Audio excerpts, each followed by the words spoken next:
Hey y'all, I have been working on a plantain salve for the first time ever for the past few days, so I'm really excited to share with you guys.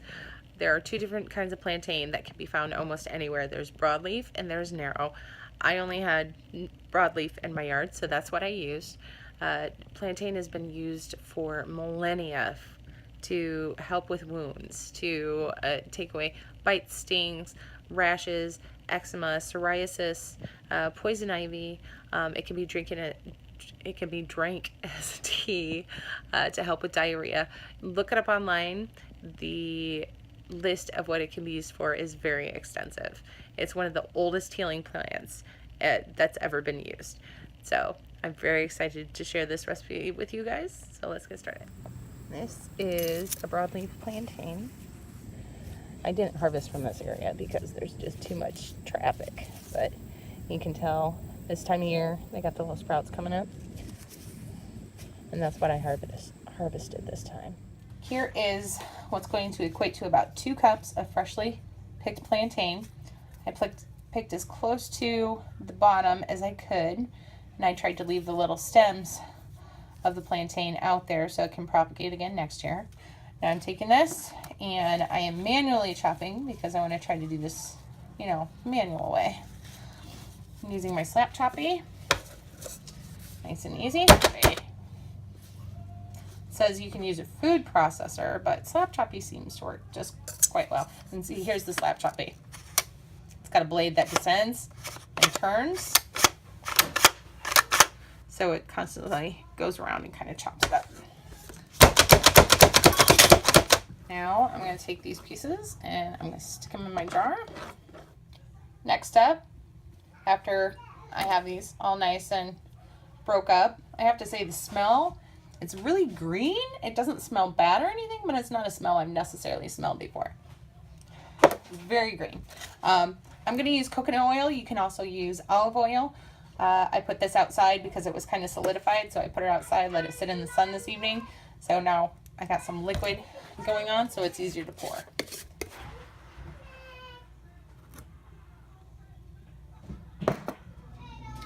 I'm going to go with the quicker version of this recipe. Since I'm using coconut oil and it likes to slightly solidify at room temperature, anything below 76 degrees, I'm going to get my crock pot set up. I'm going to put a towel in the bottom.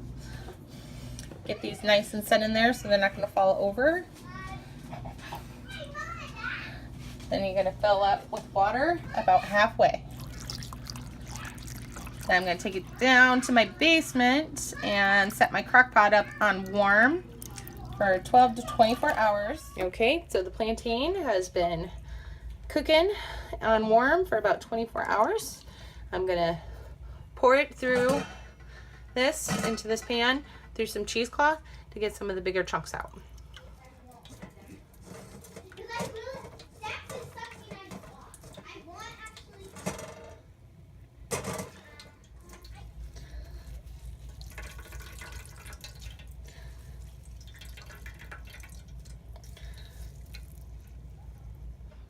As you can see, there is a little bit of water runoff on the bottom. So when you're pouring this into the final, you're going to want to make sure not to pour the extra water that's in the bottom into your final salve. Here's my janky double boiler setup. I put a bowl ring in the bottom, and then I'm going to put this on top, and we're going to melt the beeswax in here. All right, beeswax is almost melted. Almost time to pour the plantain oil in. Here's your Okay, chill. All right, everything is melted and combined. The beeswax and the oil and the plantain oil. Definitely a really pretty color, but if you can see those bubbles at the bottom, yeah, my double boiler idea was not the best idea, so I ended up getting a little water on the bottom. So when I pour into my final jars here, I'm going to have to be really careful to make sure I don't get water in there. Tea tree oil. As it is cooling down after you take it off the double boiler, stir about 1 to 2 teaspoons of tea tree oil in to help take away the awful plantain smell. I have to say, cooked plantain smells like poopy caca for the most part. But this actually helps the smell a little bit. So, and also tea tree oil is a good astringent. You know, it's in many skincare products. Voila. I think I got about 3/4 of a cup in each one. So one for me here at home and one for my husband on the road. Here is the final product. Apparently using coconut oil makes it a little creamier, which is fine, but you can, next time you have a bite or sting or, you know, anything, a skin rash going on, go ahead, open it up, take a little, put it on, and let's see how long it takes for it to start looking better and feeling better. That was definitely a process, but I think the end result is absolutely wonderful.